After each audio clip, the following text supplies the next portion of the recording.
Jay Mitchell, he cuts these these ads, in which he wants to portray himself as some sort of like a tough guy.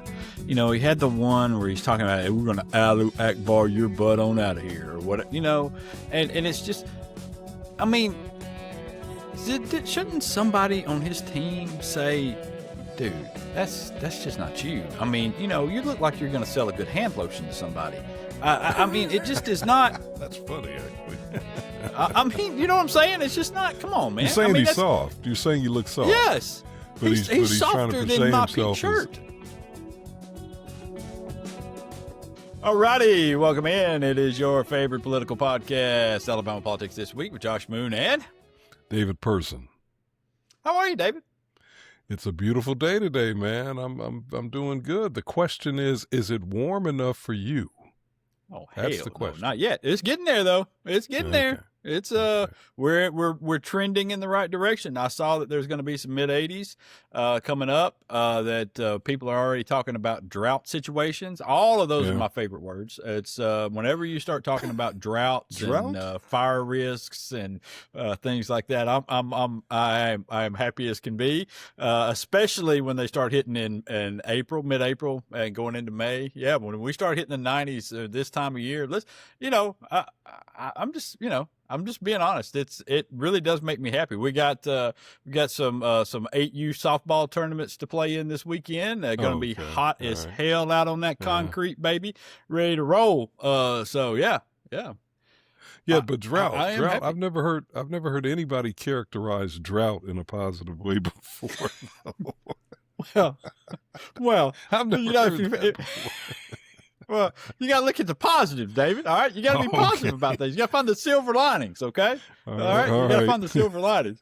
I mean, you know, listen. I'm not saying it's I'm not saying it's good for everybody. I'm saying that it's not raining. I don't like I don't like it when it's rainy and cloudy outside. I like the good hot sunshine, beating down on me. I will say this. The drought is not necessarily my favorite, just because it doesn't produce the same amount of humidity that I like when I'm out running, and so I like that humidity to be on up there, really getting a good sweat going. I mean, that's just who I am, and I'm sorry.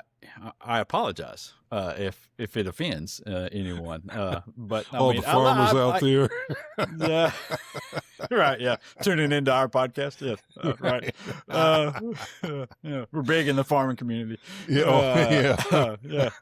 As a matter of fact, there's a farmer right now calling to tell me he likes my pink shirt. Right. Right. Yeah. So, hey, listen, before we do get rolling, I need to tell you about our friends over at Wind Creek Entertainment. They sponsor us. It is Alabama Politics This Week, brought to you by Wind Creek Entertainment. We appreciate everything that they do for us and for the state as well. They are fantastic partners and neighbors. They do a ton of good works around the state, and they operate 3 resort casinos in Montgomery, Atmore, and Wetumpka. Wetumpka and Atmore being their kind of crown jewels. And we're actually, I think we're going to stay in one of those.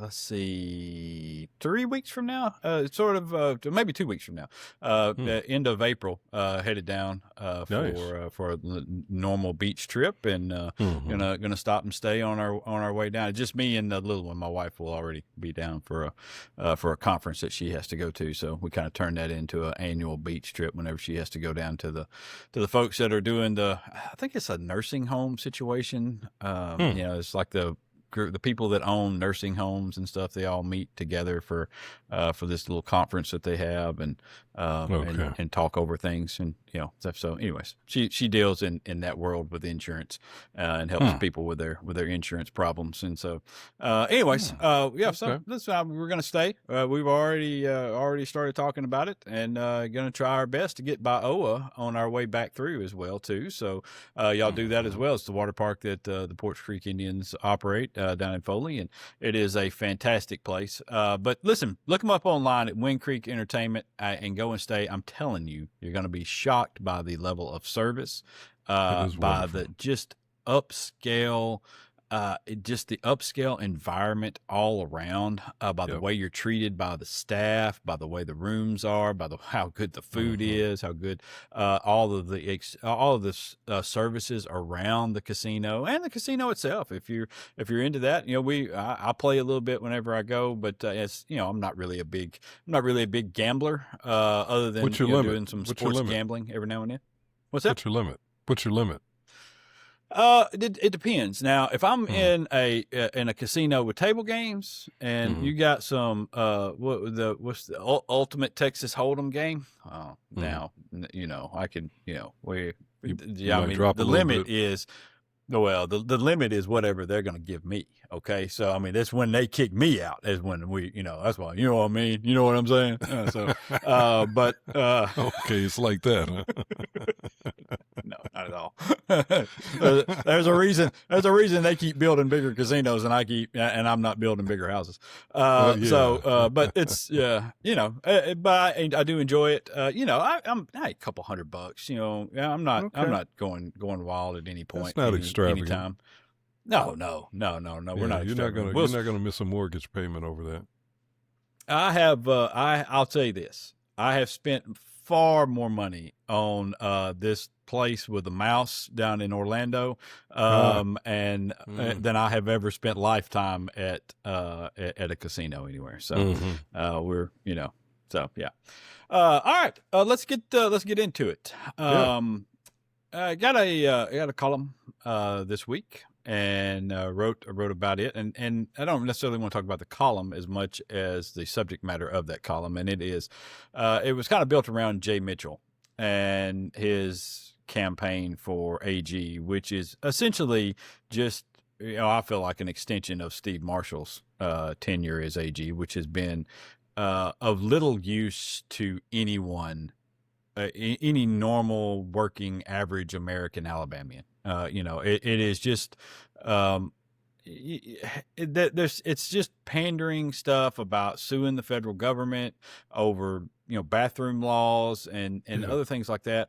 And Jay Mitchell seems to be heading down that same pathway where there's so little substance to any of the things he talks about. And he seems to lean so eagerly into these, just kind of ignorant, racist rhetoric, and bigoted rhetoric about, he had first of all, can I just say that Jay Mitchell, he cuts these ads in which he wants to portray himself as some sort of like a tough guy. He had the one where he's talking about, hey, we're going to Alu Akbar your butt on out of here, or what, and it's just, I mean, shouldn't somebody on his team say, dude, that's just not you? I mean, you look like you're going to sell a good hand lotion to somebody. I mean, it just is not. That's funny, actually. I mean, you know what I'm saying? It's just not. Come on, man. You're saying he's soft. You're saying you look soft. Yes. But he's softer than my pink shirt. Yes. Yeah.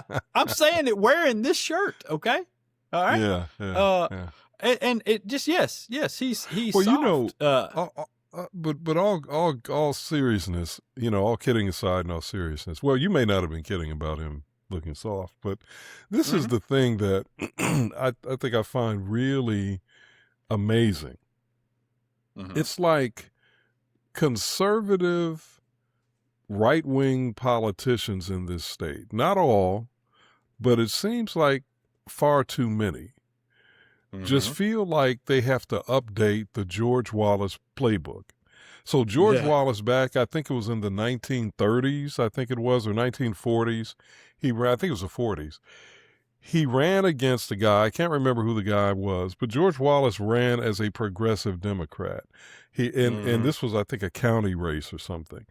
And he was running against somebody who was an overt segregationist. And the guy gave George Wallace a heck of a spanking, and Wallace said, and I'm going to use a word here, Wallace said, I will never be out again. That's reportedly what he said.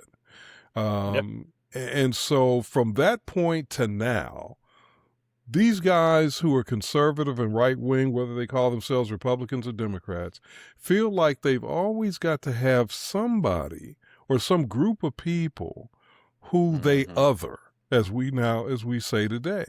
And so it used to be black people. Now, in the 21st century, it's Muslims. And so the new N-word is now phrases like, anybody that supports extreme Islam, we're going to Allahu Akbar your butt on out of here. Yeah. Well, who is supporting extreme Islam in Alabama? Give me one freaking example of that. You're not going to find it. In Eufaula and across Barber, Bullock, and Russell counties, we stand by the people who stand by us. Representative Barry Forte has always stood up for our communities. When the state tried to close two of our largest employers, Forte pushed back. When politicians tried to take away your vote for the Public Service Commission, Forte stood up for your rights, and he fought to bring more state funding to our schools. Barry Forte doesn't play about us, and we don't play about him. Let's send Barry Forte back to finish the job. Yeah, no, it's you're right. It's all this politics of fear, and trying to scare people and honestly, it's really a con game. It's really this con game that he's done. And, and now, and you say it's not black people, but it is still black people as well. It's just not quite as overt. But I mean, in terms of what they say. I mean, yes, policy-wise, I think you're right. It is black people, it's women, it's trans people. There are a lot of groups. But in terms of the rhetoric, they're not going to say the N-word anymore. They're not going to call us colored anymore. But they find other ways to suggest a bigotry against people who clearly look different from the average white conservative Alabamian, and who may sound different, who may worship differently. It's the same, bigoted playbook. Yeah, it is. But I'll say this, Mitchell has also come out with an op-ed this week, which ran in, I believe it only ran in Yellowhammer. But in that op-ed, he goes on this weird rant about how Alabama's Attorney General, which is Steve Marshall, has been waging a war on cops because he prosecuted these two cops, Mac Marquette and Aaron Cody Smith, for murder. And I suppose you could say that the AG's office did that. They didn't really. It was the local DAs that have handled most of this stuff. But in Steve Marshall's defense, his office did pretty vehemently defend those prosecutions when they were appealed and worked them. And you know why he did that? Because those two cops killed some people. They killed two black men. All right. They killed Aaron Cody Smith killed Greg Gunn. And Aaron Cody Smith, this poor mistreated Aaron Cody Smith, who Jay Mitchell went on a podcast with and talked about how he did everything right as a police officer and he was still prosecuted by an unfair system. Well, let me tell you what Aaron Cody Smith did. He first of all stopped and detained Greg Gunn late at night, without probable cause. Then he chased him. Then he tackled him. Then he tried to hit him over the head with something as Gunn was trying to get away from him. He continued to flee, and Smith continued to chased him up into the neighbor's yard right before he got to his own front porch, Gunn's own front porch. Gunn was banging on the door, according to the neighbor who lived next door, was banging on his door, begging him for help, telling him a cop was outside trying to kill him. Then he shot him 7 times. And then at that point, he claimed that Greg Gunn had picked up a painter's pole off the porch where he was banging on the door and threatened him with the painter's pole, and that's the reason why he shot him. Well, the DA in Montgomery did an investigation, and their investigators, along with Aaliyah, first of all, had Aaron Cody Smith admit that he never had probable cause to stop and detain, never had probable cause to chase after him, never had probable cause to tase him. Then it got to the porch, and lo and behold, they found out that some evidence had been rearranged after the police had gotten there. They didn't know who did it. Yeah, and the statement that he had been threatened by this painter's pole was a little hard to believe, considering that Greg Gunn was still holding his hat in his hands. Wow. So that's the reason why Aaron Cody Smith was convicted by a majority white jury in Dale County. Now, I don't know if you know what the demographics of Dale County is, but it isn't exactly this sort of bastion of liberalism, okay? They moved it ain't Jefferson County, huh? Right. It ain't, and it damn sure ain't Montgomery County where the crime took place, because they moved it out of Montgomery County so Aaron Cody Smith could get a fair trial. And they went down there, and this jury down there heard all this and said, no, you're going to jail for manslaughter, bud, because you did not have probable cause to do all this stuff. And the judge, having heard all this, the special appointed judge by the Alabama Supreme Court, which contained at that point Jay Mitchell, said, here's all the evidence. The jury found you guilty. I'm sentencing you to 14 years. He served less than 2 before Steve Marshall let him out. So, yeah. This is the poor mistreated person that went through, so much. And then the other one is Mac Marquette, who shot a man dead in his front yard after he surprised him in a police ambush in his front yard. And Jay Mitchell's argument for this is, literally in this column, he says, none of the other officers are being prosecuted for their role in this, except for Mac Marquette. And that's just unfair. Okay. But I don't think the remedy is to not charge the guy. I think the remedy maybe is to charge the other ones with some shit. Okay. Because let me just tell you, in case you don't know what happened with Steve Perkins, that man, there was a repossession attempt of his truck. He came out, confronted the tow truck driver while he was holding a weapon because he believed that the repossession was taking place erroneously and that he had been making payments and had been caught up. There is dispute about whether or not those payments were being received at that point because he had fallen so far behind on those things. And so he may very well have not known that his payments were not being received by the finance company. Regardless, he confronted the tow truck driver. In the state of Alabama, when someone confronts you during the repossession attempt, boom, that's it, it's over. All right. You're supposed to leave. You go through the court system. You bring the cops back in. The cops are not allowed to go and take part of this. Apparently, Jay Mitchell doesn't know this either because he says in there that that's not actually Alabama law, that it does allow officers to assist. No, it does not. It does not allow that, not especially not locally. That is a local law indicator that says they cannot do this. Okay. So they went they talked about it. They talked about it quietly, turned their body cameras off and had a discussion about whether or not they were going to go over there. Okay. Knowing full well they should not go with this tow truck driver and accompany him, but they went anyway. And instead of going, parking in front of his house, going up and knocking on the door and saying, hey man, the guy's going to come and take your truck. Y'all can work it out later, but we're not going to come back out here with a gun. All right. We're not going to do all that. Or even, hey, why don't you tell us what the problem is here and let's see, what this dispute is. Okay. But we can't have you coming out doing the gun. You're talking about diffusing instead of escalating. Exactly. Yes. Yeah. I'm talking about going up and saying, hey, this man has a valid order. We've seen it from him. I understand you may have a dispute with the finance company, but this man's got a valid order to come and repossess the truck, and that's all he's doing. So don't threaten him with a gun, please. He's not your enemy. We're not your enemy. Instead of doing that, they hid their cars down the damn street, went and took up positions hiding in the dark around his house. When when Steve Perkins exited his home, to come out with a gun still in his hand, they sprang from the shadows. He has no idea they're there. And when he turned to them after they yelled, hey, put the gun down, they shot him. Mac Marquette shot him and killed him in his own front yard. And this is, you're telling me that you're not, this is the guy you're taking up for? I mean, they broke every protocol imaginable to do this. Everything about it was wrong. They shouldn't have been there at all. And what they did once they got there was completely wrong. And these are the people that you're taking up for? Right.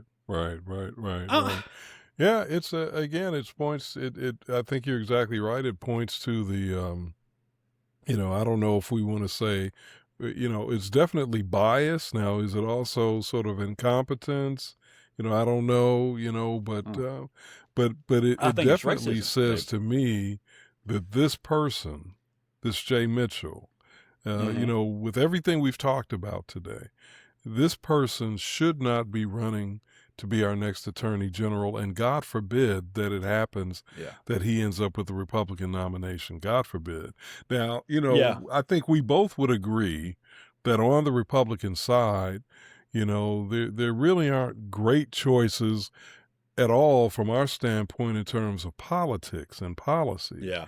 But we've got at least two people, one for sure with Jay Mitchell, who just doesn't seem remotely ready to be the AG for all of the people of the state of Alabama, and who really comes across as kind of, to me, to say we're going to Allahu Akbar your butt out of here, that's real disrespectful. You don't have to be, and I don't understand this, I don't understand why there are some right-wing conservative Christian people who feel like they should just be free to disrespect Islam, a religion that has more than 1 billion people around the world following it.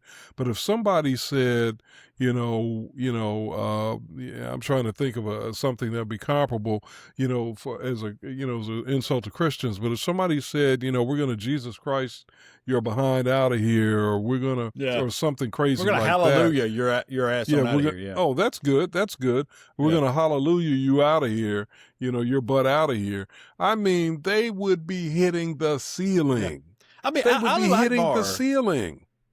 Allahu Akbar means God is greater. It's something that people mutter to themselves as encouragement. It's a praise. It's an encouragement to overcome whatever thing is in front of them. Hey, God is greater. It's something that they say to people who are going through a hard time. And what they seem to not know or recognize, or maybe they've forgotten, is that one of the most revered figures in Christianity, Abraham, is actually considered to be the father not only of Christianity, but Judaism in many ways, because of just the genetic line, from Abraham on down. We see him as sort of the father, the ground zero person for Judaism and the Jewish people, but also for the Muslim people.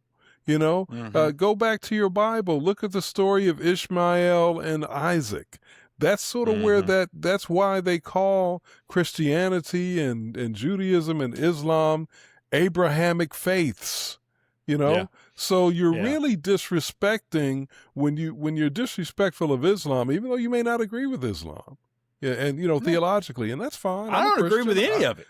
You don't agree with any of it. I don't agree with Islam theologically, but you know what? I respect the fact that we have a common ancestor spiritually, theologically in Abraham.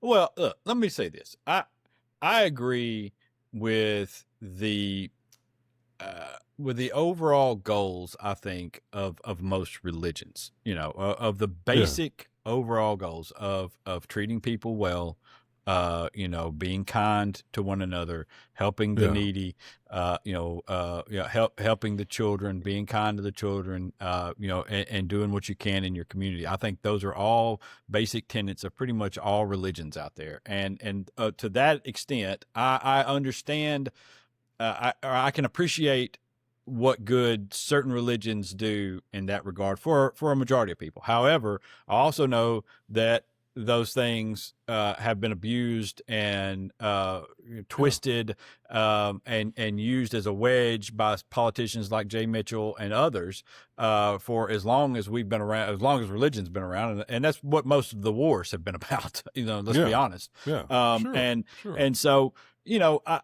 I think that kind of gets me to what the biggest problem I have with Mitchell, and it's. This is not a serious person, but he's after a serious job. And we used to, at least for a period of time, we at least for a period of time sought out serious people to do the job of at least attorney general. Okay. We at least thought of that position as somebody who we would value competency and the ability to work as the top law enforcement official in our state. It goes back to like the Bill Baxleys of this state. And even like I said, I told you before, Luther Strange, up until the point where his ambition, his political ambition overtook him. And it was right at the very end. Luther Strange was a pretty damn good AG. I mean, he had a really good deal where he rooted out fraud and waste around the state. He had a really good white collar crime unit that took on some of the biggest names in politics in this state and rooted out corruption. I felt like Luther Strange was a pretty damn good AG up until that appointment from Bentley, which I don't know what the hell happened. I mean, he would still be our U.S. senator today had he not done that dumb thing. And so I hate what Steve Marshall has done to this position. And you know what? And I shouldn't really, I am going to blame Steve Marshall for his role in it. But I also believe he was co-opted by a national movement within the far right wing of the Republican Party who wanted to come in and take over state AGs. And you see them kind of getting together, and this whole RAGA thing, this Republican Attorney General's Association, and they have created this. They've created these monsters where it's all about national politics. It's all about, sending out press releases about how they're fighting the Biden-Obama X this or that. And trying to, save this or that or end the woke whatever, and it's all that stuff. And it's none of the things you care about. It's none of the it's none of the public corruption stuff where the politicians are robbing us blind and we know it. It's none of the consumer waste and fraud that is taking place. Where we have this. We once had a really, really good consumer fraud division over there, and I don't know what happened. In the cyber, there once was a great cyber crimes division over there, and I don't hear anything about it anymore. The Attorney General is supposed to be defending the rights and interests of the people of Alabama, not pursuing some national right-wing, ideological agenda. And it's almost as though what, you talked about RAGA, it's almost as though what they've done is they've taken the ALEC model that Alabama, what was that thing called? Legislative Exchange Commission, ALEC. I can't remember what the A stands for, but they basically took that model, which was a national agenda for state legislatures, crafting legislation that was really part of a national agenda that really didn't have a lot to do with in many cases, a lot to do with the lives of average people in this state and probably most other states, dealing with stuff like transgender issues and stuff around, a lot of times stuff around sex. And now they're doing this with the AGs, as you said. Yeah. No, it is. It's 100% what they're doing. And it's all national politics. It's all stuff that just falls far outside of the norm, in our state. And it's stuff that doesn't concern people 99% of the time, and it just, that's what I hate about this is that this sort of thing has really ruined, a position that's really important in our state. It is a really important position. And, let me tell you when I knew that it was beyond repair with Steve Marshall is when we had the reports about the children working in the auto plants and the various auto plants and auto parts plants around here. And that they had the immigrant children of them.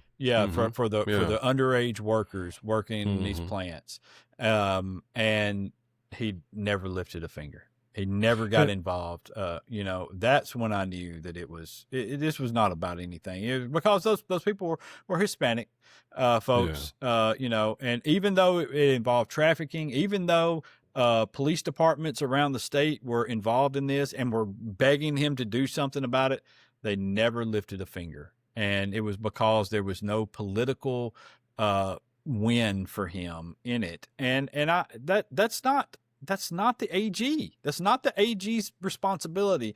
And I wish we could go back to, you know what? I'll tell you this. I'll be honest. I want the Democrat to win, McLaughlin. I want him to be the AG. Yeah. I think he would be a fantastic one. He'd be exactly what we're talking about.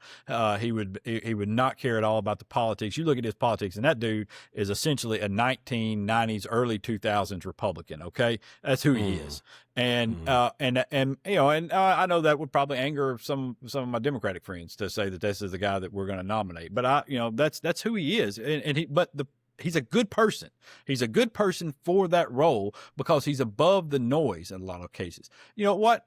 Pamela Casey is kind of the same way on the Republican side. I don't agree with her politics at all on most things. I think she's she's been hardened by the job a little too far, but I understand why she is that way. And I have no doubt that when she gets in there, she's going to treat it like she's a prosecutor and not a politician looking for the next job somewhere. And that's what we need in that role. No matter whether you elect a Democrat or a Republican, please stop voting for these idiots. Please stop voting for these unserious people that use this dumb shit to get ahead, because it's killing us, man. It's killing us. Yeah, it's not advancing us at all. None. All right, let's slide out. We're going to come back. We'll get Patrick Sellers in here to talk a little bit about the legislative session. And I know it's winding down. By the time you hear this, it may be over. So we will be right back. It's Alabama Politics This Week, brought to you by Wind Creek Entertainment.